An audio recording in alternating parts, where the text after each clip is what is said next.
Hello, my name is John Lord, and I'd like to welcome you to Auditing Accounting 58 here at DNZ College.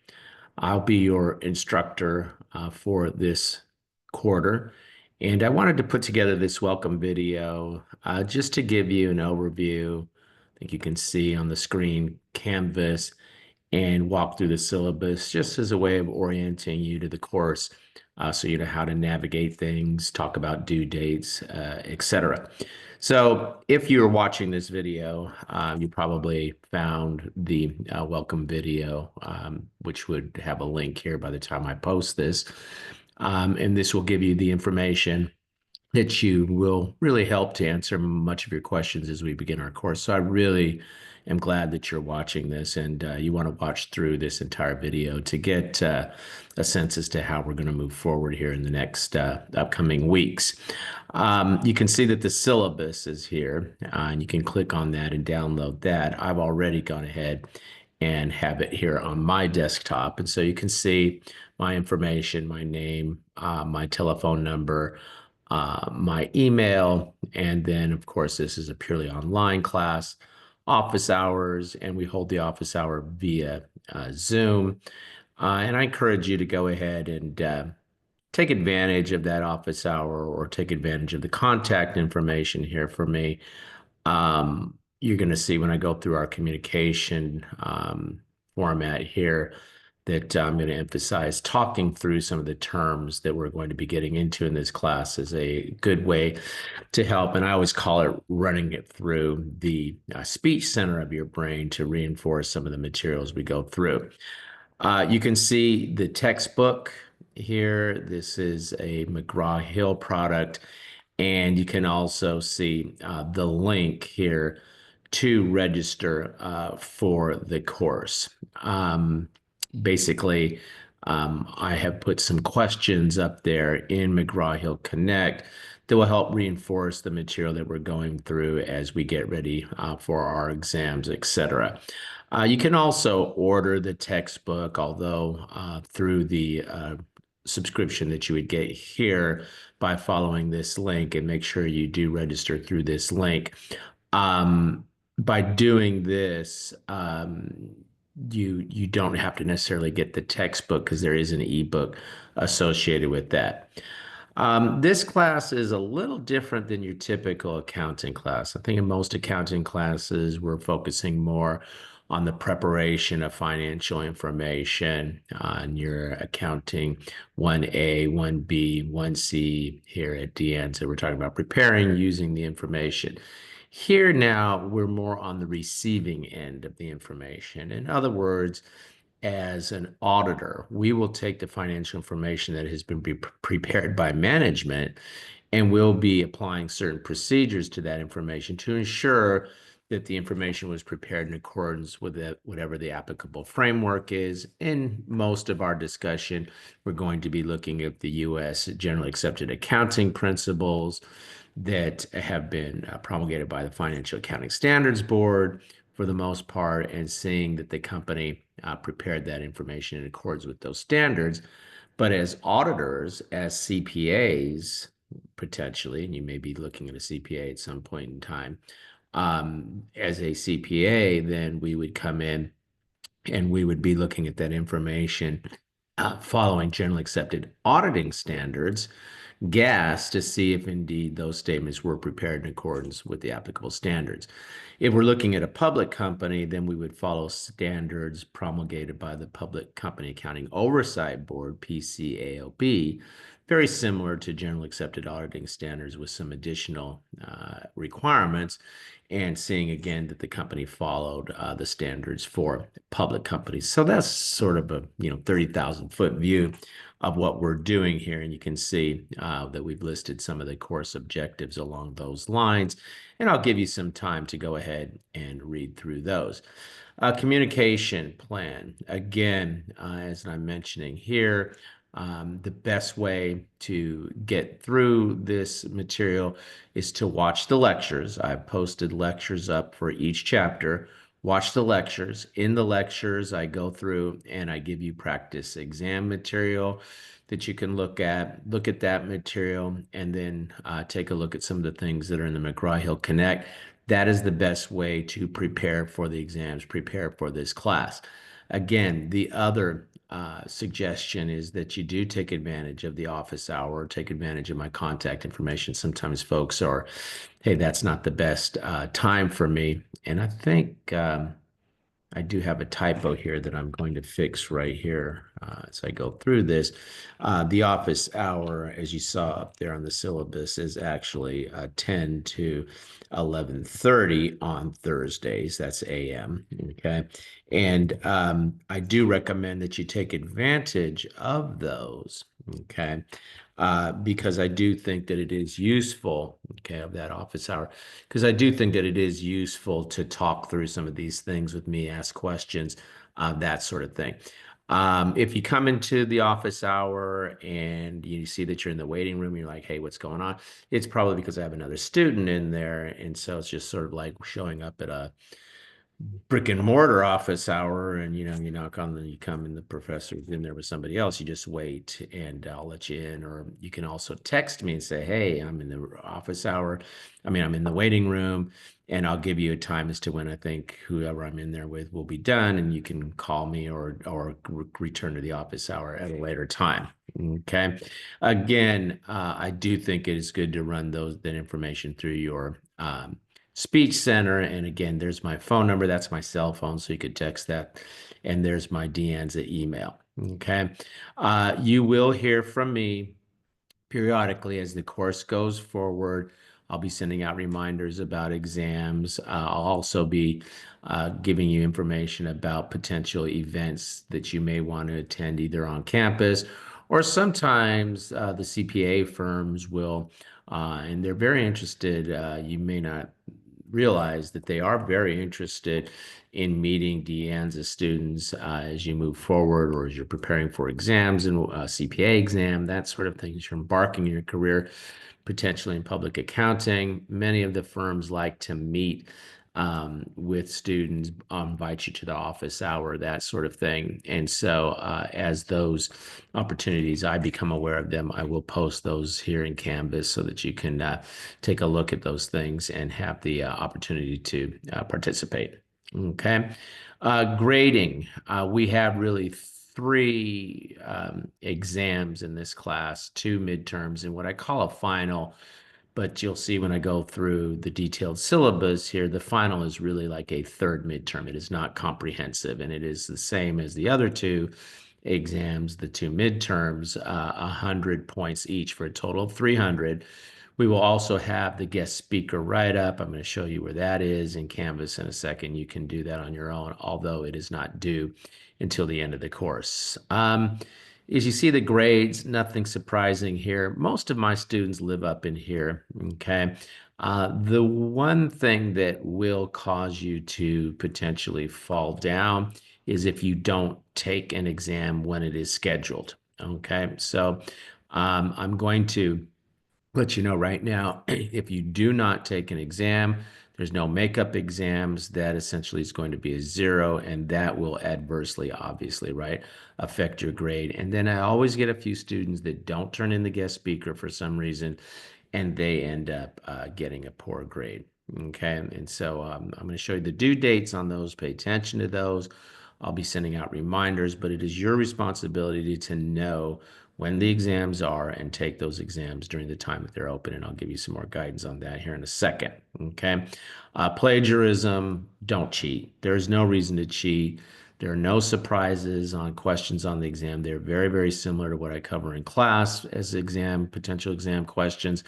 They are very, very similar to what you'll see in the McGraw-Hill material. Okay. Some important links. I'll let you take a look at some of those. Okay. But any of those that you need to utilize, there are some links there and how to find those. So you can see week by week, okay, the chapters that are covered. And then when the midterms are, for example, this first one, May 5th, you can see the covers that are the chapters that are covered there. That'll be May 5th. All the exam dates are in red. Okay. The second exam, it will be open on June 9th. They open on those dates. They're open for the entire week, but they open on those dates. You don't have to take them on those dates, but those are the dates that they open, and you should be looking for them. And then the final, as I mentioned, just covers the last few chapters. And that is sort of like a third midterm, and that is during our last week of class. Okay. Now, let's go ahead and go back to Canvas real quick. Okay. And the guest speaker. Okay, you can see there's a video there that I want you to watch. There are slides that the guest speaker has provided us. There's a rubric as to specific questions you are to answer. And then in your write-up of what the guest speaker talked about, and then that is going to be due June 27th. You can turn it in anytime before then, but it must be turned in by June 27th. That's a Friday. That is the last day that I can accept those because I need to go to grades pretty quickly after that. And so I need you to turn that in by June 27th. And when you click here, okay, on the guest speaker um, assignment, you would go ahead and you can use Word or whatever and put the file here following the guidelines in the rubric. It's a 3-page paper, not terribly difficult, responding to the questions that are there based on what you watched in that guest speaker video. Okay, and I'm not terribly harsh on how I grade that, but I do expect you to answer those rubric questions and do a good job with that. Office hour link. Okay, you can see the link there for the office hour. And then I do have a practice midterm up here for midterm 1, which is additional information that goes beyond what it doesn't go beyond what I cover in the lectures. It's supplemental to what I cover in the lectures. It's additional batting practice for you. So that is there for that midterm 1. And then chapter by chapter. And again, I do get some students that want to watch all the lectures and do all the things that are here in 2 days or something at the beginning of the class as you're ambitious, and I applaud that. I don't think that's the way to go through the material. These lectures do go a little longer. They're about 90 minutes and maybe 2 hours in some cases.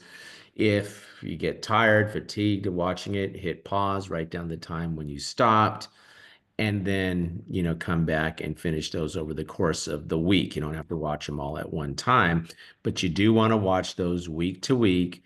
And then when you have finished through chapter 6, as you follow the syllabus week to week, then you would go in, okay, and you would take the quiz. And you see the click there on the quizzes. There's midterm 1, okay. It is not available until May 5th. Okay, that's a Monday, May 5th. They open on Monday at 12 a.m. That's at night. Okay, 12 a.m. midnight, right? Okay, so 12 a.m., but it's still dark out. Okay, and then what? Then the exam will stay open, and it'll stay open all the way until the following Sunday, May 11th, in that case, at 11:59. So it is essentially open for a full 7 days a week, and you pick the time that you will take that exam. Now, the exam lasts 3 hours. It'll be 20 multiple choice questions and then one objective format type question, matching, that sort of thing. Each multiple choice question is worth 4 points. 4 times 20 is 80 points, and then 20 points for those objective questions. And each one of those will probably be worth 4 or 5 points, each item that you have to respond to in that objective format question, for a total of 100 points. All 3 exams have that format. The 2 midterms and the final have that format. And you saw the chapters that are covered. The exam opens on the Monday. It is going to close that Sunday at 11:59. It is open for a week. It is your responsibility to take the exam within that window. If you find yourself not taking the exam within that window, you're not going to like my response, because it's going to be, hey, I'm not reopening it. I'm not going to give you a special, makeup exam. You must take it during that week. So note those dates that I showed you a minute ago on the syllabus in red. That's the one thing that, I do see students for some reason forgetting to take the exams. Know that you have three exams. You should really be logging into Canvas weekly to see if there's announcements about different events and whatnot, announcements about maybe things that are coming up, midterms, that sort of thing. Stay tuned, stay connected to the course. You won't miss those important dates for the midterms and the due date for the guest speaker. When you look at the final exam, this is a little different in that it opens on um, uh, June 21st. Now, June 21st, if you look at your calendar, and I'm doing that, is actually a Saturday. For the final, I open it a little bit different time frame because the quarter ends and I can't extend it out to that following Sunday. So it'll open to on a Saturday, and in order for it to be at 12 a.m. and in order for it to be open 7 days, then I close it on June 27th, which is a Friday, and I have to do that because that's when the quarter ends. And that is also when, if you looked at the assignments again and you looked at the guest speaker, that's also when you must turn in the guest speaker. Excuse me. I highly recommend you do the guest speaker before then. Don't wait till the last minute to do that thing. But that is also due on that last day. That's the last day that I can accept anything. So again, don't, you know, call me and say, hey, or send me an email or a text and say, hey, can you reopen or extend the time? I cannot. Okay. And I will not. So you want to make sure that you're paying attention to those due dates. Um, I guess it's worthwhile showing you quickly, okay? Um, some of this information here, by the way, if you're interested in CPA, I've been, and I didn't really give much about my background. I've been teaching for 30 years.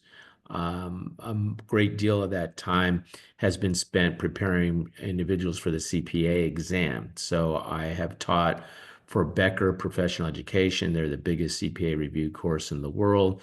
I've been teaching with them for 30 years, and I currently run a program at Golden Gate University in San Francisco, where I'm the director of the CPA Applied program, where you can get college credit for as you're preparing for the CPA exam. So we have four courses lined up with four parts of the exam for 12 units of college credit, and that also prepares you to take the exam. It's a four-part exam. We have classes that are lined up with the parts of the exam. And if you have any questions about how to register for the exam and whatnot, I've spent hours and hours advising students as to that process. And so feel free to reach out if you have questions about that. And I provided you some information here for the state of California to register for the exam. The exam is the same across the 50 states, but you register through the states. And so I would be able to help you to register through the state of California. And then you go through and you can see as you go through each set of slides and the lectures. And I'm just going to click on this one. Okay. And when you click here, then you can watch that lecture. And of course, they always got to, they don't pay me for this advertising that they put here, but you always got to wait through a little bit of an advertisement. And you see some things off to the side here. A lot of these things are based on my interests. Whatever you're interested in is what you'd see over here. And once you go through this annoying, advertisement here, then you can see the lecture, you watch through those, and then you can see that you'll get into the McGraw-Hill material, and hopefully that'll reinforce some of the things that we've talked about in the lecture. Okay. If there is information about due dates and whatnot, that was what was relevant at the time because these are live classes that I taped. And so you may hear me reference some due dates and whatnot. That is not relevant to this class. You see the due dates that are there on the syllabus, that are embedded in the Canvas assignments and whatnot. Those are the due dates that you want to follow. Okay. I think those are the primary things that I wanted to cover here. Again, if you have questions, concerns, please feel free to reach out. You can text, you can call, you can email. Okay. Okay. Well, good luck with the term here. And if you have any questions, again, feel free to reach out. Okay. All right. Talk to you later, guys.